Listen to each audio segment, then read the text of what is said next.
sampai ayat yang ke-15 sesuai perikop yang telah disusun di BNKP.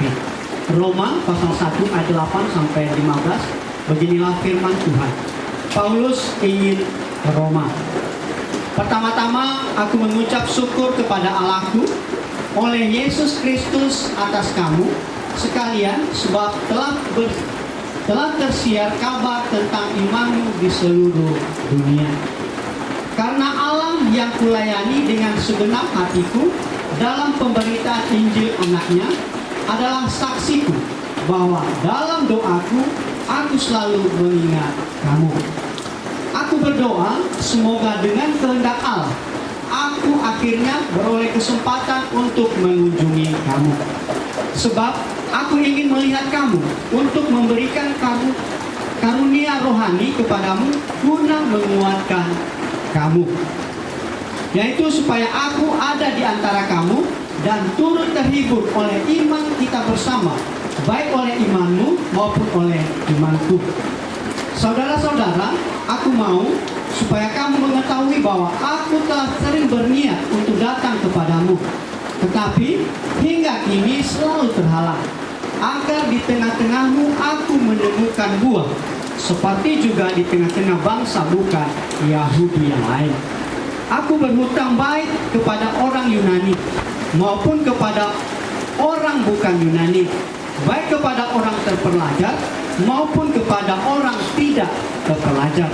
Ayat ke-15, itulah sebabnya aku ingin memberitakan Injil kepada kamu juga yang diam di Roma. Sejauh demikian pembacaan firman Tuhan. Saya mau sapa kita semua. Shalom. Masih ada sukacita? Amin. Bapak Ibu, saudara-saudari yang terkasih dan Tuhan kita Yesus Kristus, ketika saya mendapat perikop ini, saya juga ada sedikit kebingungan. Kenapa? Karena yang dimunculkan di sini adalah sebuah keinginan, yaitu sebuah keinginan Rasul Paulus untuk datang ke Roma dengan juga itu Paulus ingin ke Roma. Nah, ketika saya timbang-timbang dalam hati Bapak Ibu, ternyata apa yang dialami oleh Paulus ini mungkin juga sering kita alami dalam hidup. Sering juga kita merindukan sesuatu. Sering juga kita menginginkan sesuatu. Tapi seringkali kita terbentur dengan keinginan-keinginan kita tersebut. Oleh sebab itu, sebelum kita membahas lebih jauh kebenaran firman Tuhan ini, saya ingin kita berbagi pada siang hari ini. Mungkin kesempatan ini, mari kita coba berikan kesempatan kepada kita. Mungkin ada keinginan-keinginan Bapak Ibu. Mungkin bukan karena memberitakan firman Tuhan, bukan dengan dalam hal sesuatu yang tapi coba kita lihat bagaimana ada sesuatu keinginan yang mungkin sampai hari ini belum terwujud dalam kehidupan kita. Ya. Saya mau kita berbagi. Ya. Kenapa saya mau berbagi seperti ini Bapak Ibu? Karena di akhir nanti kita akan tahu bagaimana sebuah keinginan itu akan terwujud atau tidak. Mungkin saya mulai dari diri saya sendiri dulu Bapak Ibu. Apa keinginan, ini di luar dari konteks firman Tuhan ya Bapak Ibu ya. Apa keinginan saya yang paling ingin saya rasakan dalam hidup saya? Simpel saja Bapak Ibu. Mungkin Bapak Ibu sudah pernah naik kereta api. Sudah pernah naik pesawat? Belum? Dua keinginan saya itu sampai hari ini belum terkabul Bapak Ibu. Kemarin ada momen keluarga pergi naik kereta api, saya disuruh naik sepeda motor. Bayangkan Bapak Ibu, keinginan saya yang paling dalam itu adalah ingin naik kereta api. Itu kecil saja. Tapi ketika keinginan saya itu tidak pernah langit, saya tidak bisa naik kereta api. Itu contoh kecil Bapak Ibu. Sebuah keinginan-keinginan kita yang tidak bisa kita wujudkan, tapi mudah-mudahan ke depan bisa terwujud. Amin. Jadi itu saja Bapak Ibu, kira-kira contoh kecil keinginan dalam hati kita, sebuah keinginan yang ingin kita lakukan tapi tidak pernah bisa terwujud. Apalagi naik pesawat Bapak Ibu. Mungkin keluarga saya semua udah naik pesawat, tinggal saya yang belum. Ya.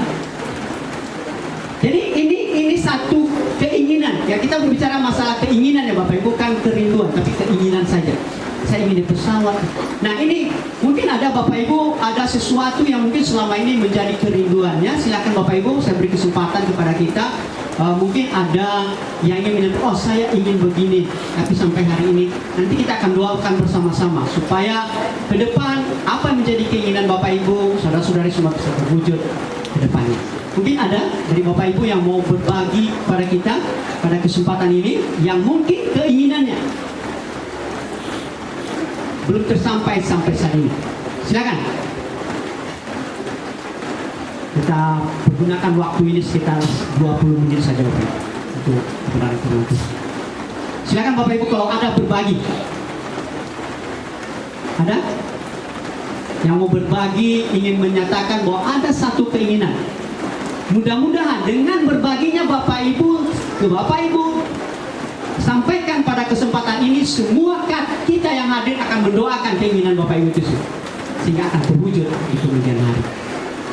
Ada yang mau berbagi? Ada? Atau nanti saya kasih WA saya, sampaikan saja di WA saya apa keinginannya. Ya, oke? Ada lagi? Ada yang mau berbagi? Ada? Oke, silakan Ibu Deni, ada mikrofonnya, biar kita sama berbagi.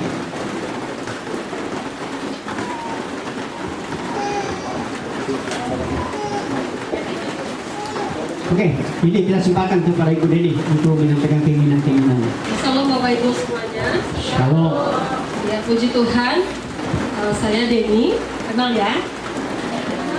Saya anak pertama dari 3 orang bersaudara. Saya salah satu anak yang dibangga-banggakan orang tua. Tetapi ketika saya selesai kuliah, satu keputusan besar dalam kehidupan saya adalah saya menikah. Ketika mama saya menikah, apa tujuanmu menikah? Mak, saya mau menikah, cepat menikah. Nah, saya mau punya anak cepat, jadi umur kami nggak terlalu jauh dengan anak saya. Tetapi rencana saya bukan rencananya Tuhan mungkin. 10 tahun saya menikah di Juli kemarin, Tuhan belum berikan anak di dalam kehidupan keluarga kami. Sampai hari ini kami masih doakan, kami mau usaha, kami masih berusaha segala macam. Kata orang di sini bagus, dokter yang sana bagus, obat yang ini bagus, kami sudah usahakan. Tetapi belum ada jawaban sampai detik ini. Meskipun di tengah perjuangan kami, Tuhan boleh percayakan beberapa bulan di rahim saya boleh ada cabang bayi. Tetapi Tuhan ambil kembali. Mungkin Tuhan katakan, Deni dan David mungkin kalian belum siap gitu. Gak apa-apa, saya ambil positifnya saja. Mungkin kami belum siap untuk menerima berkat itu. Mungkin secara ekonomi, secara psikologi kami belum siap. Tetapi sampai hari ini saya masih doakan dan saya masih percaya Tuhan pasti buka jalan untuk keluarga kami. Karena seperti Hana yang ibunya Samuel yang diejek orang, bahkan istri kedua dari suaminya mengatakan, hei kau mandul, kau tidak diberkati gitu. Tapi saya yakin dan percaya ketika Hana itu berdoa sampai dia diejek orang gila, Tuhan percayakan buah itu ada di dalam kandungannya. Dan itu saya masih doakan. Iman Hana itu saya memiliki. Saya mau iman yang dimiliki Hana itu ada dalam kehidupan kami. Karena saya, jangankan dulu Hana yang hidup beribu-ribu tahun sebelumnya, keluarga kita yang di Tanjung Gasing ini juga ada yang seperti itu. Setahun, 2 tahun, 5 tahun, bahkan hampir 10 tahun juga mereka tidak memiliki anak. Tetapi puji Tuhan, dengan iman mereka, dengan keyakinan dan usaha mereka, Tuhan jawab. Dan saya mau iman seperti itu juga ada di dalam kehidupan kami, sehingga kerinduan itu ada di dalam kehidupan keluarga kami. Jadi kami mohon doanya, dukungannya Bapak Ibu, supaya kami juga merasakan apa yang Ibu Bapak rasakan. Terima kasih. Baik, ini satu kesaksian Bapak Ibu dan juga keinginan-keinginan sebuah keluarga. Satu keyakinan, selain Hana juga kita tahu Sarah dan Abraham. Ingat, Sarah umur 90 tahun baru dia dapat istri. Sedangkan Abraham sudah berumur 100 tahun. Jadi intinya Bapak Ibu, keluarga ama Ina Gemilang, bagi Tuhan tidak ada yang mustahil. Ketika kita percaya bahwa Tuhan akan berkarya dalam hidup kita. Amin. Bapak Ibu, ada lagi yang mau berbagi? Yang ingin menyampaikan? Oke, silakan. Kita manfaatkan Bapak Ibu yang kesempatan ini untuk saling berbagi. Mudah-mudahan dengan kesaksian-kesaksian ini kita semakin dikuatkan dan saling mendoakan. Silakan Pak. Oke. Terima kasih waktu yang diberikan. Sebenarnya di momen-momen seperti ini ya, ini sangat-sangat saya rindukan. Kenapa ini terjadi di dalam ibadah kreatif ya. Jadi saya sedikit mau bersaksi tentang perjalanan kehidupan saya. Ini mirip loh dengan kesaksiannya Ibu Deni tadi. Saya menikah juga tahun 2006 dan baru dikaruniakan anak itu tahun 2016, 10 tahun lamanya. Itu saya sudah bersyukur yang besarnya karena Tuhan telah memberikan apa yang menjadi impian saya selama 10 tahun pas. Jadi setelah saya menerima itu, setelah saya menerima berkat itu, saya juga menerima berkat dari Tuhan menjadi seorang pelayan, khususnya di jemaat GKP Tanjung Basung ini. Tentunya dengan satu konsekuen yang saya harapkan dan saya impikan di hadapan Tuhan, itu boleh terkabul di dalam kehidupan saya pribadi. Yang menjadi pesan dan kesan secara khusus buat jemaat Tuhan yang ada di GKP Jemaat Tanjung Basung, marilah kita lebih mendoakan lagi. Kalau memang Tuhan izinkan, saya akan menjadi pelayan Tuhan yang lebih setia mengikut Tuhan. Oleh karena kasih Tuhan yang telah saya rasakan 10 tahun. Jadi saya itu menyaksikan memang benar-benar terjadi di dalam pribadi saya. Jadi saya mohon bantu doa, terutama buat juga Ibu Deni ya. Kita sama-sama doakan supaya beliau ini juga memperoleh kasih daripada anugerah Tuhan kita, Yesus Kristus. Jadi secara khusus kami berikan himbauan agar kita sama-sama mendoakan di dalam doa syafaat nanti buat Ibu Deni yang mempunyai kerinduan yang begitu besar untuk mendapatkan seorang pemohon. Terima kasih. Baik Bapak Ibu, ini mungkin seperti kata Pak Nauli tadi, ini jarang momen seperti ini kita berbagi. Maka saya masih kasih kesempatan kepada Bapak Ibu kalau Anda masih mau berbagi. Sudah ada 3 keinginan hari ini yang sudah tampil, saya, Bu Deni dan juga Pak Nauli. Ada lagi yang mau berbagi atau menyampaikan kerinduan hatinya? Tidak? Oke, kita cukupkan sampai di situ untuk berbagi dulu. Kembali kita kepada firman Tuhan. Dengan Roma pasal 1 ayat 8 sampai 15. Bapak Ibu yang terkasih dalam Tuhan kita Yesus Kristus, ada beberapa hal yang bisa kita petik dari kebenaran firman Tuhan ini. Pertama adalah pengucapan syukur Paulus atas pertumbuhan iman jemaat. Ayat 8 dan ayat yang ke-9. Pertama-tama aku mengucap syukur kepada Allahku Yesus. Kamu sekalian telah tersiar kabar tentang imanmu di seluruh dunia. Karena Allah yang kulayani dengan segenap hatiku dalam pemberitaan Injil anaknya adalah saksiku bahwa dalam tanda kutip dalam doaku aku selalu mengingat kamu. Kenapa saya mengajak Bapak Ibu tadi untuk berbagi keinginan-keinginan, kerinduan-kerinduan kita adalah mari kita saling mendoakan. Mungkin selama ini kita lihat, kita dengar bahwa Ibu Deni ada kerinduan, tapi ketika hal itu tidak diungkapkan, maka kita akan adem-adem ayem saja.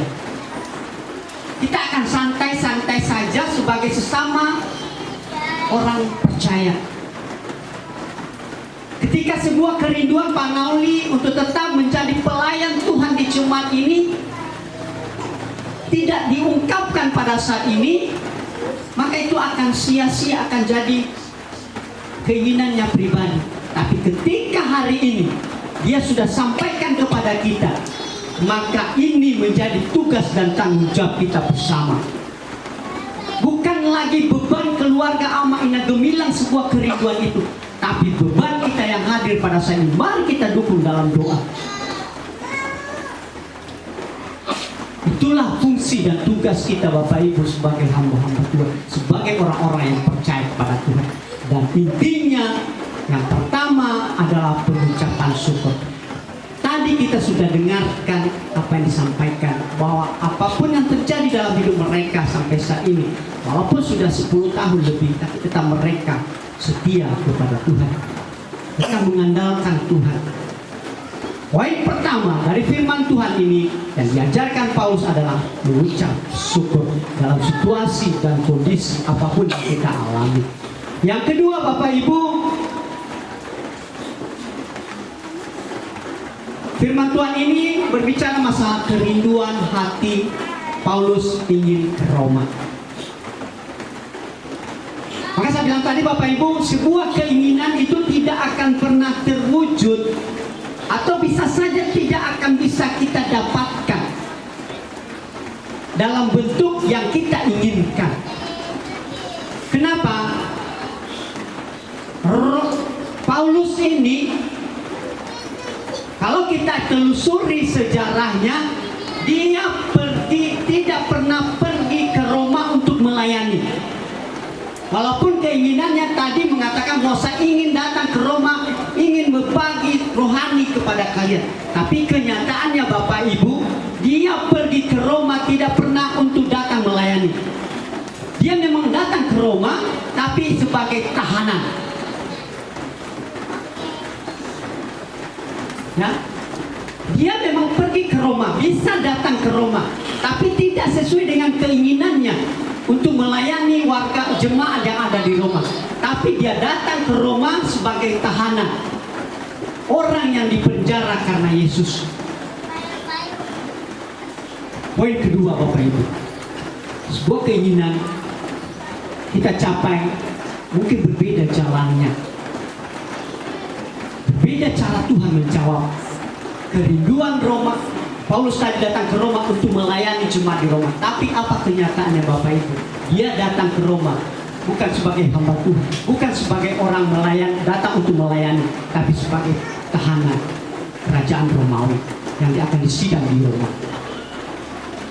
Ya, jadi itu Bapak Ibu, kenapa saya mau berbagi tadi. Mari kita berbagi. Mungkin jawaban setiap keinginan-keinginan itu berbeda, tidak sesuai dengan apa yang kita harapkan. Yang ketiga adalah ayat 12 sampai 13, untuk kita saling menguatkan dan berbuah dalam Injil. Kita paham firman Tuhan, kita paham keinginan Tuhan, kita baca firman Tuhan tiap hari, tapi itu hanya untuk kita sendiri. Kita tidak pernah berbagi, kita tidak pernah menjadi teladan, kita tidak pernah menjadi contoh sebagai pemberita firman Tuhan.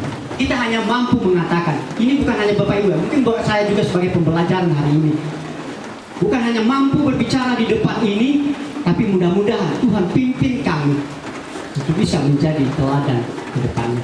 Poin ketiga adalah untuk saling menguatkan, berbuah dalam Injil. Bukan hanya sekedar menyampaikan. Ada istilah mengatakan bahwa firman Tuhan yang disampaikan oleh hamba Tuhan itu untuk jemaat, bukan untuk hamba Tuhan yang menyampaikan. Tidak Bapak Ibu. Ingat, firman Tuhan itu ibarat pedang bermata dua. Jadi dia bisa makan siapa saja yang menyampaikan dan juga yang akan disampaikan. Jadi itu Bapak Ibu, poin ketiga dalam firman Tuhan ini untuk kita dikuatkan, menguatkan, saling berbuah dalam Injil. Dan yang keempat adalah Atau yang terakhir adalah tujuan akhir dari firman Tuhan ini, ayat yang ke-15. Itu sebabnya aku ingin memberitakan Injil kepada kamu yang juga diam di Roma.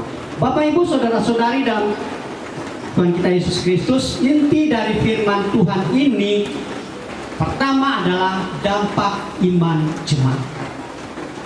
Pertanyaan besar dalam hati dan pikiran kita adalah, apakah iman kita sudah berdampak bagi orang-orang di sekitar kita? Atau justru hanya untuk memperlihatkan iman kita, pamer kita kepada orang-orang di sekitar kita? Karena iman itu tanpa perbuatan pada hakikatnya mati. Jadi ketika iman kita berteriak iman, iman, tapi tidak berbuah, itu tidak akan pernah menghasilkan apa-apa. Tapi iman itu harus berdampak bagi orang-orang di sekitar kita. Yang kedua, inti dari firman Tuhan ini, pesan yang ada dalam firman Tuhan ini adalah pentingnya persekutuan.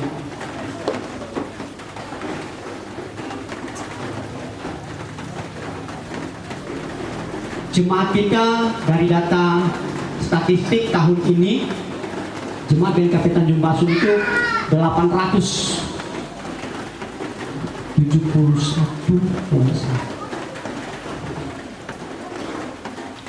Pertanyaannya sekarang Bapak Ibu, apakah setiap minggu kita melaksanakan persekutuan itu ada dampaknya kepada warga jemaat kita yang 800 itu? Kita yang hadir pada hari ini, kalau kita kalkulasi hanya sekitar 150 orang. Kemana yang 700 lagi Bapak Ibu?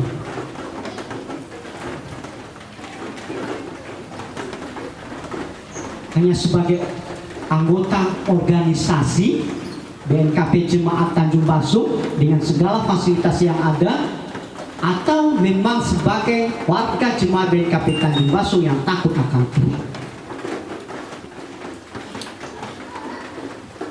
Dan ini akan menjadi tugas dan tanggung jawab kita bersama, terutama para hamba Tuhan. Bayangkan Bapak Ibu, separuh saja yang aktif ke gereja 800-400, nggak muat kita Bapak Ibu. Kita jadikan gedung ini juga, jadi gedung ini tidak akan muat. Melimpah kita di luar. Jadi pesan firman Tuhan hari ini adalah pentingnya persekutuan. Mari kita bina persekutuan, kita mengajak jemaat-jemaat, warga-warga kita untuk bisa aktif dalam persekutuan. Yang ketiga Bapak Ibu, Injil itu umum. Memberitakan Injil itu kepada siapa saja. Artinya Bapak Ibu, kekristenan itu diberitakan kepada siapa saja. Ya, jadi Injil itu diberitakan. Intinya, kenapa saya katakan Injil itu universal Bapak Ibu? Kita berlatar belakang dari orang Roma ini. Orang Roma ini adalah orang-orang yang anti Tuhan, orang-orang animisme, pemuja-pemuja dewa. Mereka lebih banyak kecenderung dari keturunan Yunani, banyak dewa-dewa sama mereka. Nah, ketika Rasul Paulus dan hamba-hamba Tuhan lain bekerja, itu semua tersingkirkan. Ya, jadi Injil Tuhan itu disampaikan secara umum, terutama bagi mereka yang tidak pernah mengenal Yesus. Ya. Jadi Bapak Ibu, pembelajaran dari Paulus bagi kita pada hari ini adalah bagaimana kita menyadari bahwa tanpa Tuhan, tanpa penyertaan Tuhan, pelayanan kita akan sia-sia. Keinginan-keinginan tadi, Bu Deni, Pak Nauli, dan saya, ketika keinginan-keinginan kita itu hanya kita sampaikan tanpa melibatkan Tuhan dalam setiap pergumulan keinginan kita itu, maka akan sia-sia. Jadi setiap apapun pergumulan hidup kita, apapun keinginan kita, kita gumuli, kita libatkan Tuhan dalamnya. Yang kedua Bapak Ibu, pembelajaran kita dapat, Paulus berbicara di sini bukan masalah kuantitas, jumlah, tapi berbicara masalah kualitas iman, pertumbuhan. Untuk apa 800 warga jemaat kita? Pertumbuhan iman kuantitas bisa kita capai, tapi ketika kualitas tidak bisa. Nah, ini pelajaran yang kedua kita dapatkan dari Paulus. Kepentingan yang pertama adalah kuantitas, ya. Bukan kuantitas tapi kualitas. Bukan dari jumlah, tapi dari kualitas, mutu dari pelayanan kita. Dan yang terakhir Bapak Ibu, firman Tuhan pada siang hari ini mengingatkan kita untuk saling menghormati semua kalangan. Ayat 14 dikatakan, aku berhutang baik kepada orang Yunani maupun kepada bukan Yunani, baik kepada orang terpelajar maupun kepada orang yang tidak terpelajar. Jadi kita saling menghormati. Setinggi apapun kemampuan kamu, kekayaan kamu, titel kamu, hargai dia. Beri dia posisi yang sesuai dengan apa yang dikehendaki. Jangan mentang-mentang kita mampu, jangan mentang-mentang kita terpelajar, tapi kita mengabaikan yang di bawah kita. Pelajaran terakhir yang Bapak Ibu kita dapatkan pada hari ini, mari kita saling menghormati. Dari firman Tuhan ini Bapak Ibu, mudah-mudahan kita dikuatkan dan juga kita saling mendoakan. Terutama tadi sudah ada pergumulan-pergumulan, sebenarnya ada kerinduan hati saya, kita saling mengungkapkan sebenarnya keinginan-keinginan kita untuk bisa saling mendoakan. Tapi cukuplah, karena waktu juga kita dibatasi, maka cukup 3 orang dulu. Mungkin bulan-bulan depan atau bulan-bulan depan kita akan ulang lagi hal-hal seperti ini, sehingga setiap pergumulan, setiap keinginan-keinginan warga jemaat kita saling mendoakan, sehingga kita benar-benar bertumbuh di dalam Kristus dan menjadi teladan-teladan Kristus. Yang menjadi ayat hafalan pada kita saat ini yaitu Markus pasal 16 ayat yang ke-15 berkata, lalu ia berkata kepada mereka, pergilah ke seluruh dunia, beritakanlah Injil kepada segala makhluk. Kita sama-sama 1, 2, 3. Lalu ia berkata kepada mereka, pergilah ke seluruh dunia, beritakanlah Injil kepada segala makhluk. Tuhan Yesus memberkati. Mari kita bersatu dalam doa. Sungguh kami mengucap syukur kepada-Mu Bapa.